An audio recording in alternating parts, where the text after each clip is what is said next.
to get this opportunity to chat with you. I'll give the audience a little bit of context. So, Janhavi actually knows me very intimately. I am a proud mom from the Aastrika Midwifery Centre, and so she knows quite a bit about everything to do with me and my family, and my personal preferences about pain management. But I don't actually know that much about you, Janhavi, and I'm sure neither does the audience. So when Rashid announced you as Dr. Janhavi, he mentioned public policy, and I think that's maybe one of the immediate points of confusion that comes up for people. So it's so interesting because you're not a medical doctor, but you now run Aastrika Midwifery Centre. How did that happen? Tell us about your journey. Yes, a lot of people I think do think I'm an obstetrician, which I feel a bit guilty about. I try to be clear, but I don't want to give up the title altogether because it took too many years to get it. So I'm allowing some confusion. But in this space, yes, I have a PhD in public policy. So I'm an economist by training and I work in public health.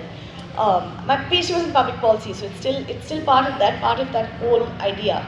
So should I tell you how I got into this sector then? Yeah, please. So in 2016, I was a PhD student at Harvard in public policy. As I said, I was training as an economist. I was doing a randomized controlled trial with 1,500 bus drivers in 34 taluks of Karnataka.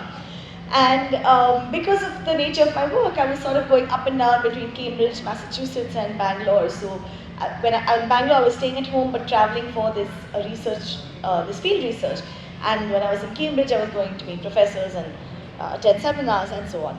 So I was sort of toggling back a lot in my pregnancy between Bangalore and Cambridge, and I think for me it was a real shock on how poor the quality of care was in Bangalore in maternity care.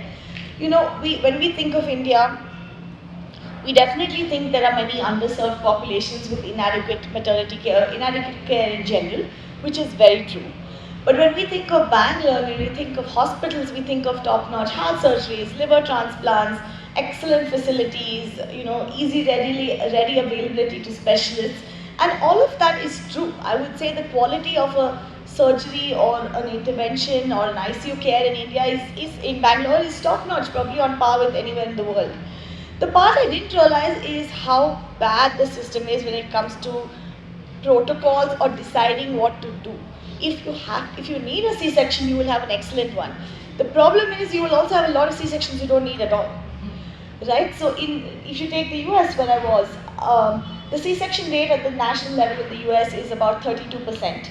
It is in India, in Bangalore private hospitals, it's between 70 to 95%.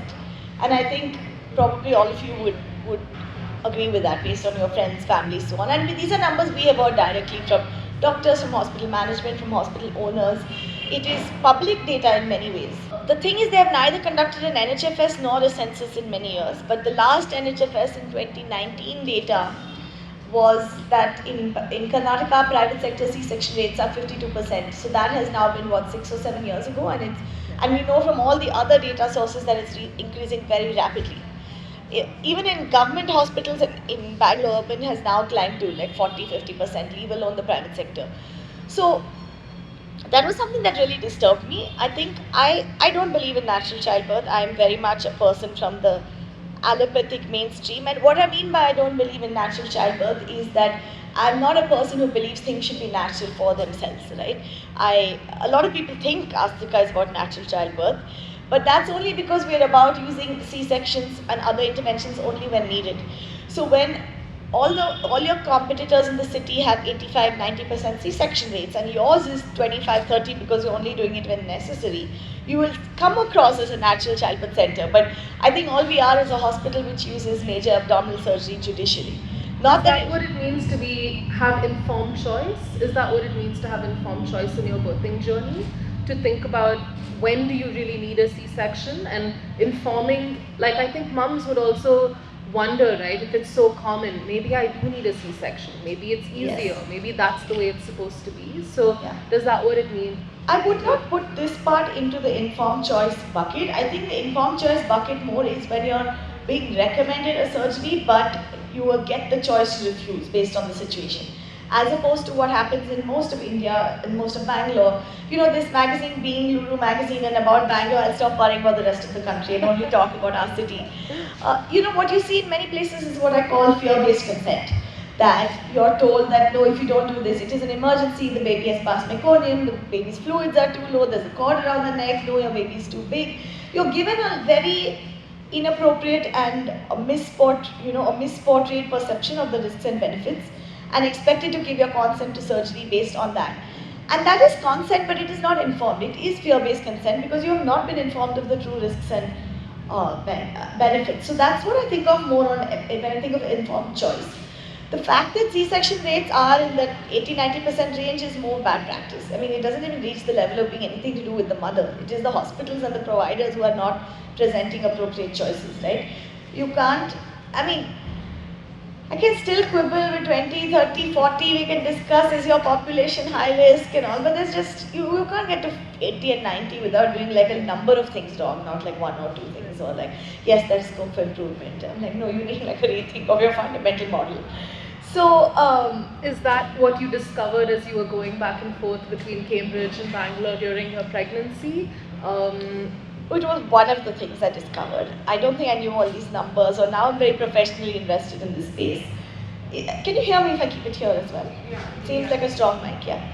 So, so anyway, I was shocked. I did not realize that the quality of care in terms of how healthy you are at the end of birth was so poor in Bangalore and in the top-notch facilities in Bangalore.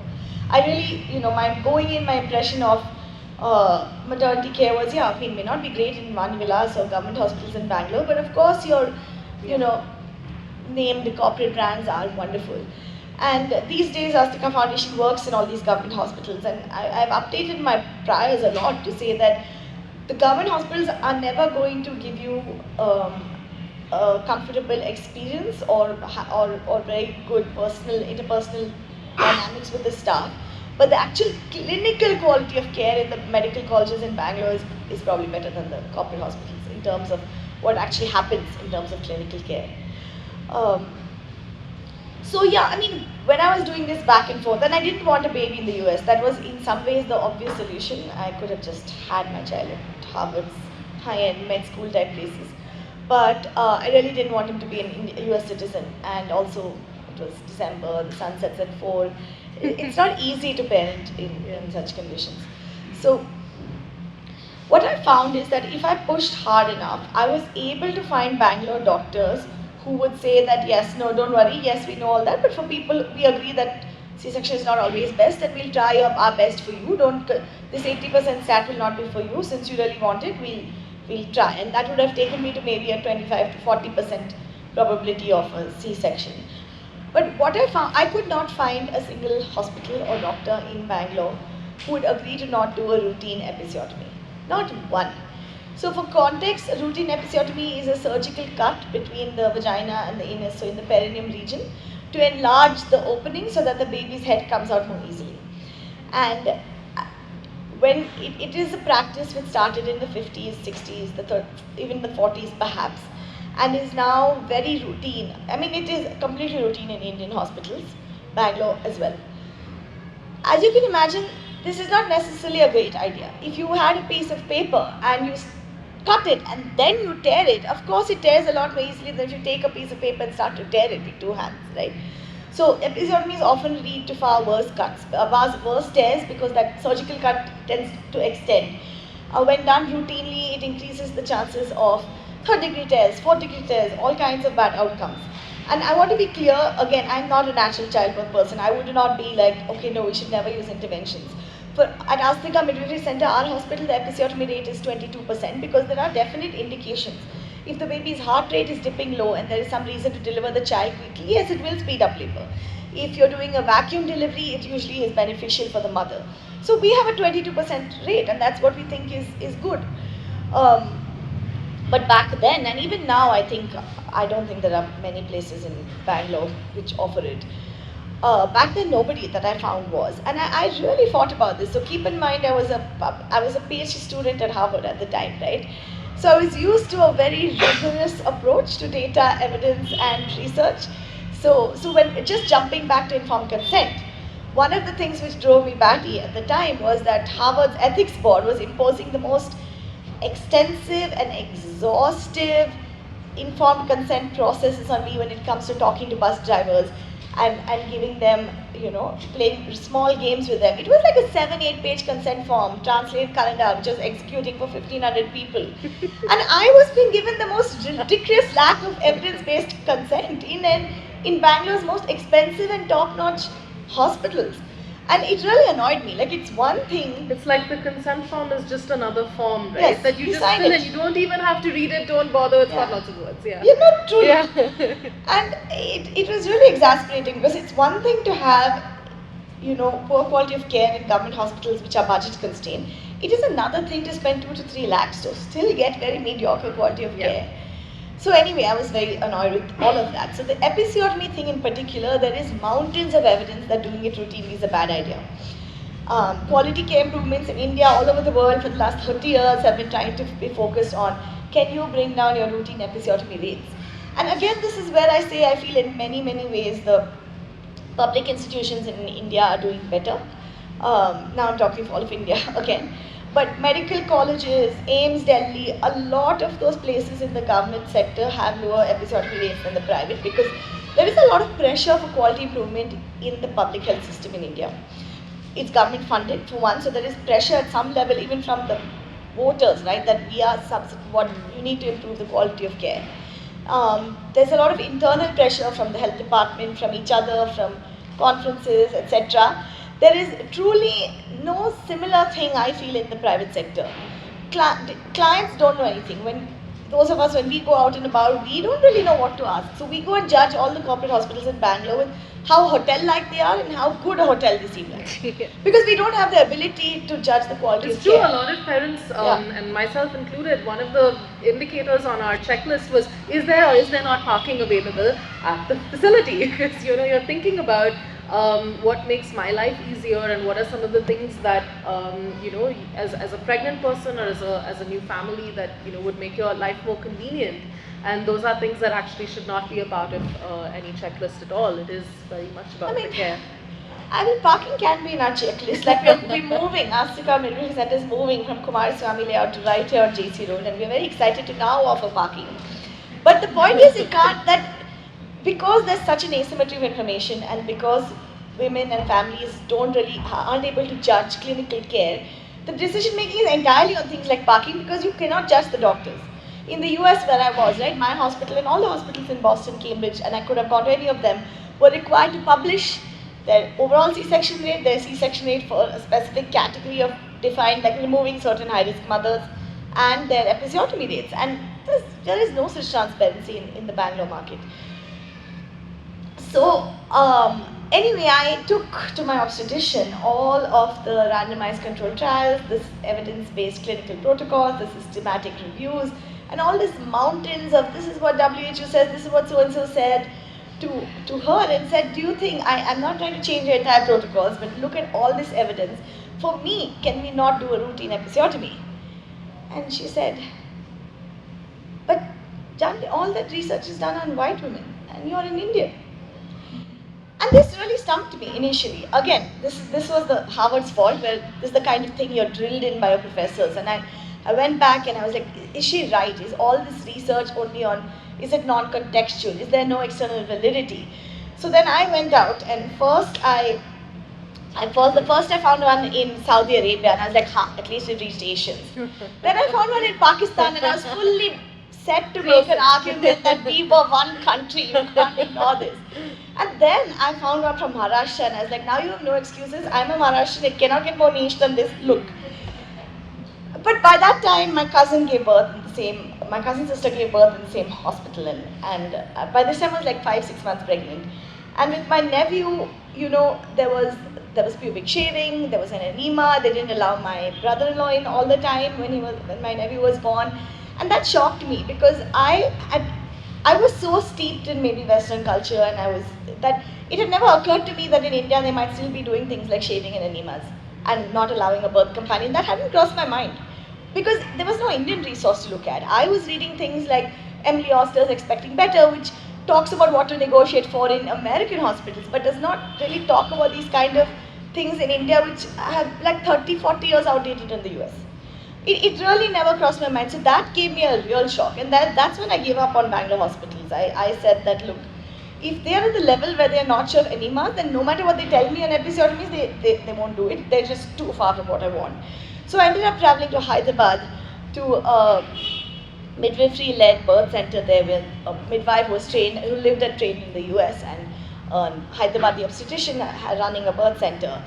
And yeah, then I went back to the US, finished my PhD, graduated in 18, and in 19 I really felt, I decided in 17, but by 19 I got it off the ground. So first I started Aastrika Foundation, a large public health non-profit that we work on. So there we work primarily in government hospitals. We do a lot of short-term training programs in Bihar and UP.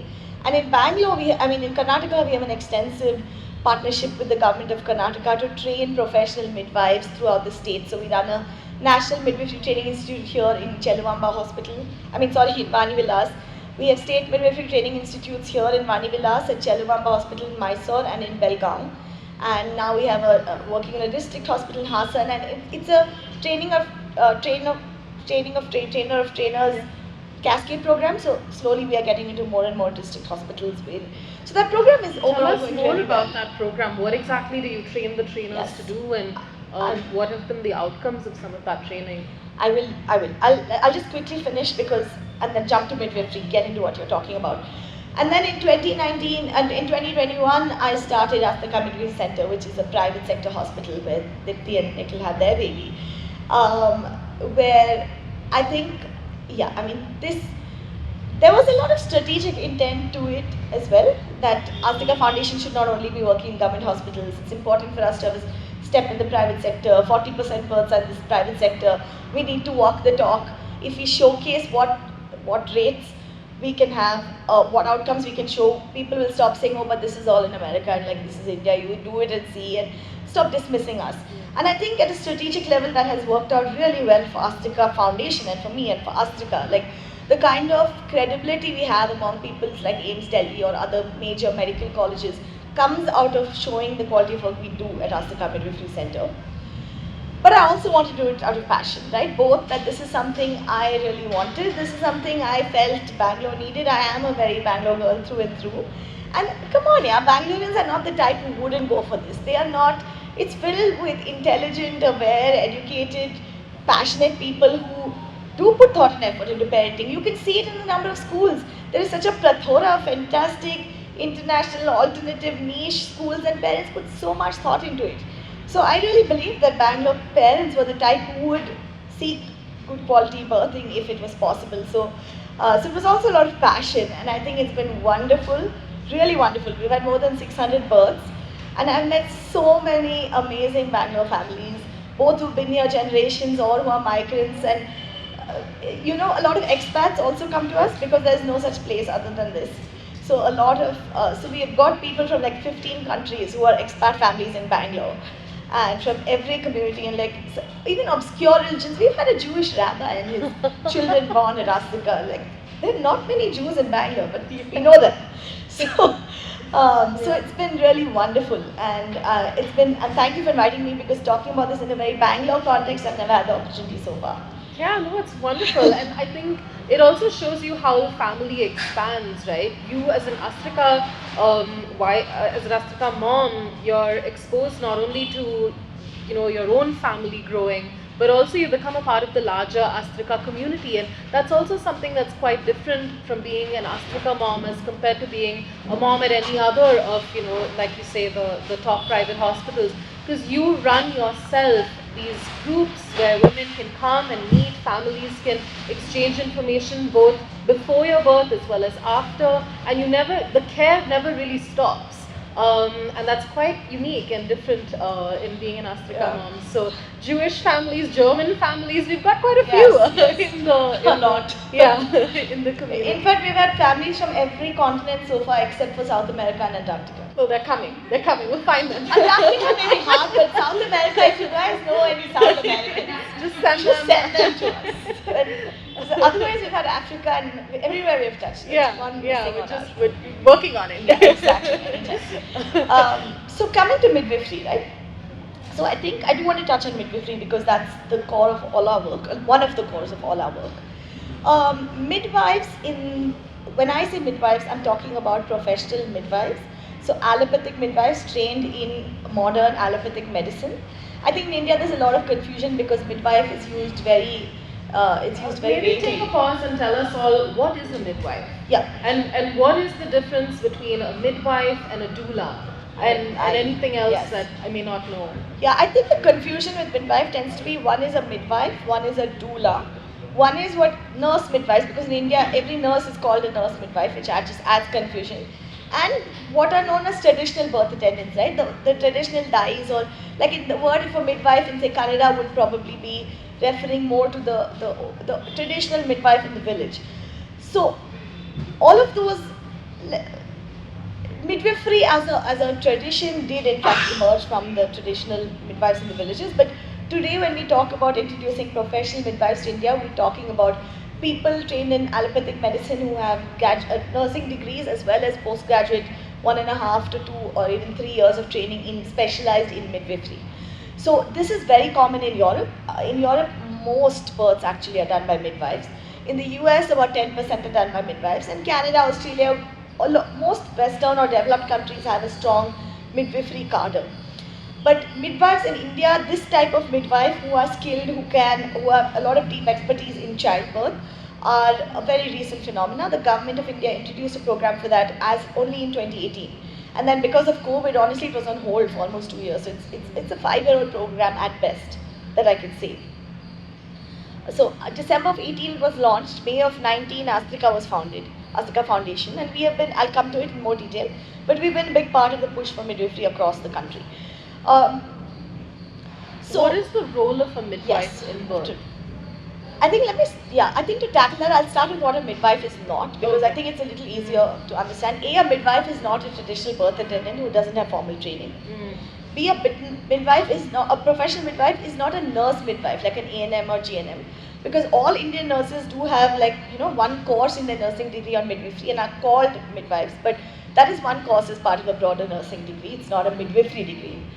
They're not doulas. So doulas are people you hire yourself who are not healthcare providers, who are there to give you your support, emotional, physical, intellectual during labor, but are not themselves healthcare providers. So midwives are nurses with extra 2 years of midwifery training. They specialize in caring for the mother and child throughout her childbearing journey. So pregnancy, childbirth, postpartum, etc. Compared to obstetricians, their skills are complementary. So obstetricians are trained to deal with high-risk labors. Midwives are more focused on normal birth, not on low-risk mothers and scope for normal birth. Right? So, for example, obstetricians are very trained to see every birth as an emergency about to happen. Midwives are more trained to see births as something which can become an emergency which needs referral, but 80% of the time nothing will happen, and we have to hold ourselves open to both potential eventualities. They are not junior doctors. Because they bring a lot of skills that doctors don't, right? Doctors are surgeons. Their solution to most problems is surgery. I mean, not all doctors, not everything, but comparatively, just by the fact that midwives are not surgeons, they are almost forced to have an expansive toolkit of non-surgical solutions, because they are the one thing they are not is surgeons. Right. So often it works wonderfully when you have both. At Aastrika Midwifery Centre, we have obstetricians and midwives who work in collaboration as a single team, as Dipti may be able to talk about.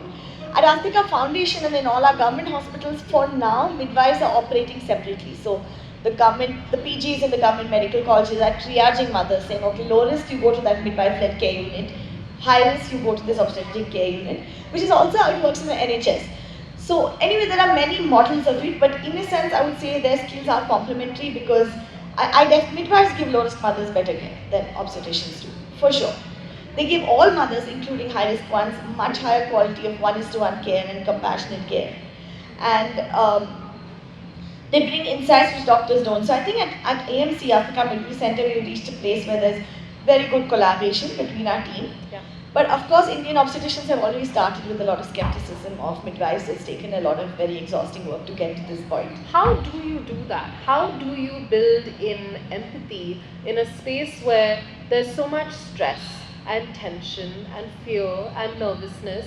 And I've seen it myself at Aastrika. It's often not just the mum and the dad that are there. It's often the family. Sometimes it's the mom's parents, the dad's parents. Sometimes it's both, and you're negotiating, or not negotiating, but you're trying to assist the entire family really on their birthing journey and everybody's opinions of that. And how do you train somebody to come into that kind of space with empathy and care every time, having to repeat that same thing 50 times a day, and not just be dismissive and be like, look, I know better than you. I studied, I'm done. This is the way it goes. That's how it is everywhere else. Right, yeah. That's been... How do you build that in? That is tough, because that I think is a very core belief. That it's called respectful maternity care. How do you make sure that you're giving families respectful maternity care? And that is the core of our work. So at Aastrika Foundation, for example, apart from the fact that we run, so across Karnataka, we run these professional midwifery programs to build the kind of professional midwife I was talking about. And those are 18 months plus programs. Like our first batch, which should have been 18 months, took 2.5 years. So it is 18 months to 3 year, 2.5 year kind of duration programs. But we also do a lot of short, respectful midwifery care workshops, modules, theory training across the country. We've been to, Anushaka is here from Aastrika Foundation. She may have the numbers off the top of her head, but we have trained thousands of people across the country. But, and this brings to your point, we ourselves have found that these short-term trainings don't work very well. They work, it is a good exposure, but they are absolute. In fact, our approach is moving towards adopting a few medical colleges and focusing there so that at least all the students who pass through it will be a bit better off and give up a little on this high volume, low frequency training. But let me not get too sidetracked. At the hospital, it has been a very exhausting but very rewarding approach. One is you have to hire, and you have to keep hiring, and you have to be willing to fire people, because not everybody can do this. A recruitment takes us forever. Like getting the right people, it really takes time. Many midwives and nurses might have had the potential to be more respectful had they been trained in that all along. But not that many in their 30s and 40s and 50s are able to unlearn and change how they've been behaving for 20 years, 30 years. So getting people who have that inner ability to relearn, unlearn and change, that itself, recruiting has been a huge difficulty. And like our midwives, right? We have 3 midwives who I recruited. At the time that I was recruiting for Aastrika Midwifery Centre, there was only one midwifery institution in the entire country, which is Fernandez in Hyderabad. And I worked closely with them. I didn't want to poach them. They're few, and they would have been 30 or 40 total. So I got their help I was like, tell me who you wish you could have retained and could not, and there was attrition, and they went out there, and I promised I will only search from that pool. I'm not coming near your people. And then I ended up getting midwives back from Saudi Arabia and so forth at like extremely high salaries, but yes. Because again, a lot of that was an idea, right? Aastrika Midwifery Centre is not a business in the sense it is structured as a private limited company. But it's not a business in the sense that anybody in their right minds would have done it to make any money. It still takes large losses. Again, like I said, I have this belief in Bangalore families that eventually this will at least be self-sustaining, that if we can build that brand and so forth, that there are enough like-minded people in Bangalore who are discerning. And discerning is the word, because you need to be somewhat discerning to find Aastrika, that this will eventually pan out. But now it's been 4 years and clearly it's not making any money whatsoever. But it was an idea that if to get that core of midwives, you have to in the early years pay them at least level salaries if you want them. And now we are training more, and it's a process, and we'll see. So anyway, so I got 3 midwives who had been trained by Fernandez, so they were already steeped in multiple years of this. Doctors were the hardest. They were by far the hardest. I can't even tell you how many doctors have come and gone at Aastrika who have not been suited for the long term. And then nurses was not as hard because we were a little bit more able to train them. But for all these people, recruiting, training, continuous training, continuous auditing, continuous. We are even now. I'm really happy to hear Dipti say that that she didn't feel the lack, but it is still something where time and again we have to keep everybody on track, because it's very easy to revert to your old habits of so many years and decades on how do you um, treat people, right? Um, What to you is an ideal experience for a parent to have if you were to say this parent received empathetic and informed birthing journey? If at Aastrika this was a culmination of all of the work that we've done at the foundation, at the Midwifery Centre, and therefore this was the experience that a parent had, what would that look like to you? For me, if they walk away feeling that that they don't doubt any clinical decision was taken, that they feel confident that each decision was taken for the right reasons, that they feel that they were heard and respectfully heard throughout, that they got time to discuss their choices and understand, and that they were treated well, that's all I'm looking for. And actually, I think we hit that for 70-80% of our. 100%, I can attest. Yeah. Yeah. I was telling Janhavi, I was the type of parent that came into Aastrika. I think, like you say, a typical Bangalore parent, one that is discerning, that is read, that is researched, and that had been already to a few different hospitals. And so I'd done my homework, right? And I came with like a checklist, and I had this plan of, what we were going to audit at this hospital to check, does this work across. I had a group of, relatives that I needed to convince as well, right? That this was going to be the right choice for me and their firstborn grandchild. So I came in with, a checklist, and I remember being in the waiting room at Aastrika Midwifery Centre, and just looking around very skeptical. I was like, they made me take my shoes off. This is not a good sign. Like, nobody else made me take my shoes off. What is going on? And I remember sitting there, and I was kind of nervous and very pregnant. And one of the midwives came up to me and said, "Oh, you're waiting. Would you like me to give you a tour of the space?" And I said, yes, of course. I would like to see the tour of the space. I want to see everything. I want to check all the washrooms and make sure it's clean. And we went on this tour of the space, and I left that tour. She left me then with the doctors, and it was a 1.5 hour or 1 hour 45-minute meeting. They didn't rush me, and I left that conversation feeling like all of the research that I had done was meaningless. It was I knew nothing. But also that was okay, that there were people around that were of the same kind of value system or had the same end objective in mind as I did. And so it was okay actually for me not to have to do all of the research, not to have to consistently, fight the good fight and advocate for myself, because actually I could trust in the process. And I think that's very rare to find on a birthing journey. And so I am very keen to know what goes into that training. What goes on behind the scenes to make that experience for the parents and families. I will reply to that, but before that, I want to pick up on some of what you said, right? That first, Dipti, I would say that had you not done that research, you wouldn't have come to us. Yeah. You don't know how many people will dismiss us like this, saying, what is all this Western stuff? What is this newfangled stuff? Like, what is wrong with, our hospital so in Malaysia? Why do you want to go to Kumarasamy layout? Yeah. Etc. etc. How, like, I don't know, all this, who's a midwife? There were many, you would need to do that, at least some of that research to even cross the door. Forget cross the door, to be willing to pick up the phone or to be willing to do any of that. So I don't think it was at all not of use. Definitely, I'm glad that you came and felt that, okay, Janhavi's thought was even more, so now I can stop thinking that's what I wanted. But another angle, right, just jumping back to my birth story. This is something which really troubled my parents. I mean, my family is a very, very Bangalore family, at least at this point. And again, nobody ever said this officially, and I don't think it was naturally a conscious thought. But there really was this, not just from my parents, but everywhere, this sense of, what do you mean there's nothing in Bangalore? What is it that's not in Bangalore that you're going to Hyderabad? That are we not at par with Hyderabad? I don't buy that you have not found a place in Bangalore which is as good as this hospital in Hyderabad and you haven't looked it up, right? And and that was understandable because even for me, I was like, Bangalore actually is the kind of place I would have expected to find this. Right. If you tell me it's not there in Calcutta, yeah, I mean, I buy it. Yeah. Okay, now this is a Bangalore-based magazine and audience, so I'm sledging other countries, cities freely.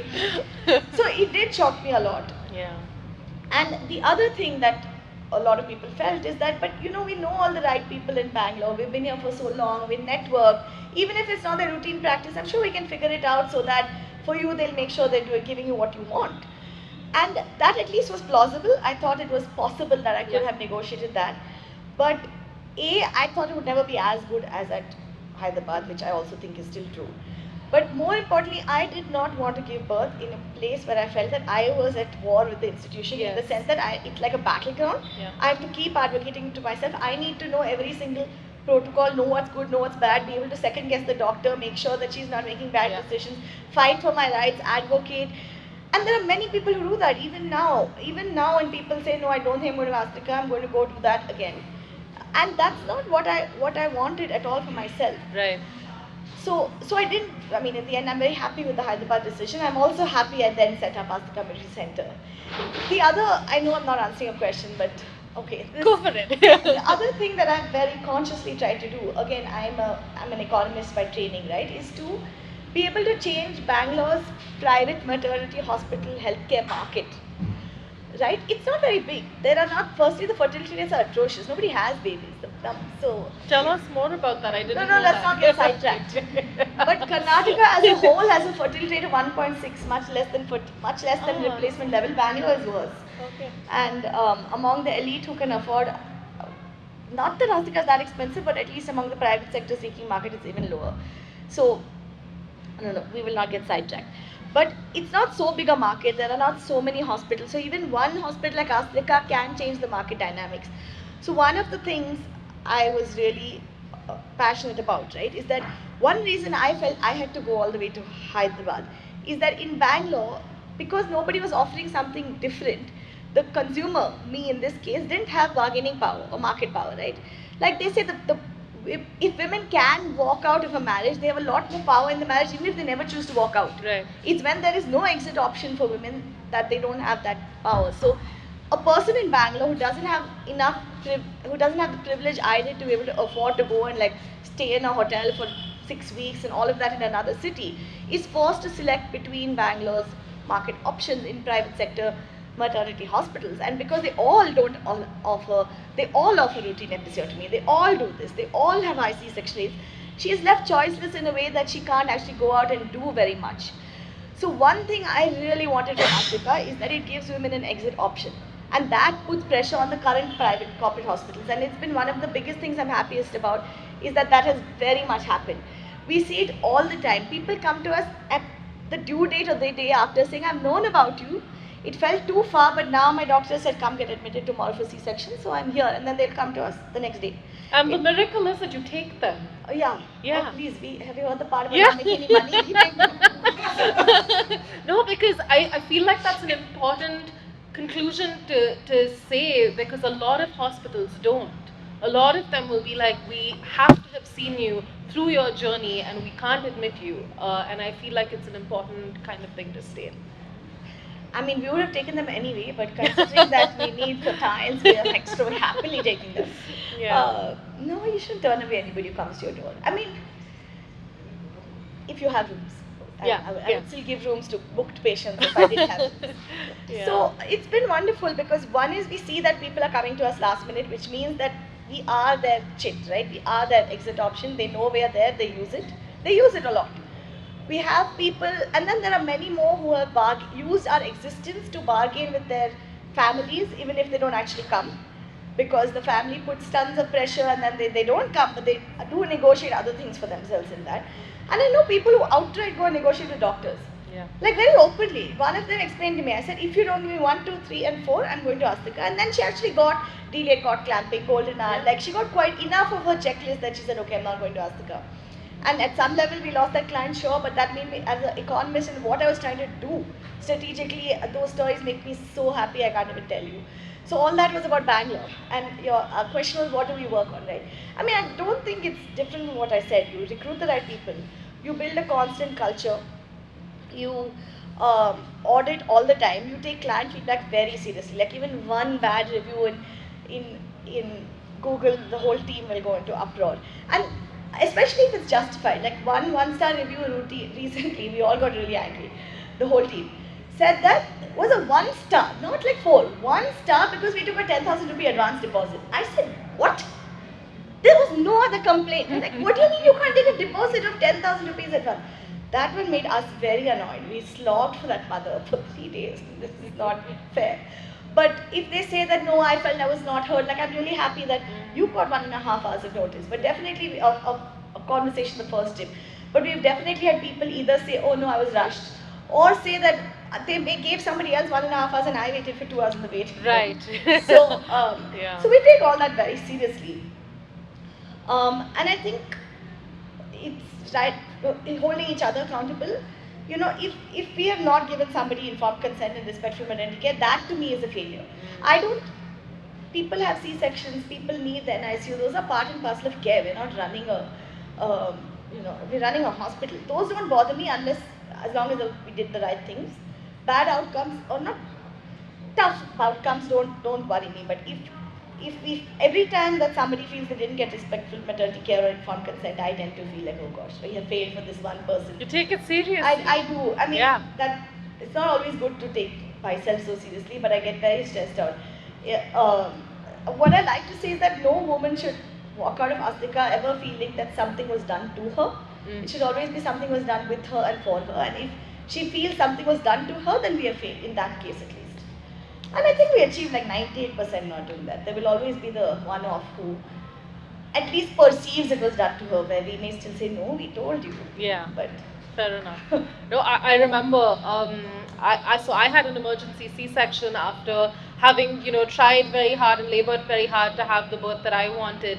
And I remember the moment had come. It was now an emergency. And the doctor was explaining to me, okay, it's time to get ready and go to the operating theater. And I was like, oh, actually, this was not a part of my birth plan. Can we just, can we take 5 minutes to talk about this? What is happening? And she's like, yeah, actually, I'll explain it to you on the way. Can we keep going?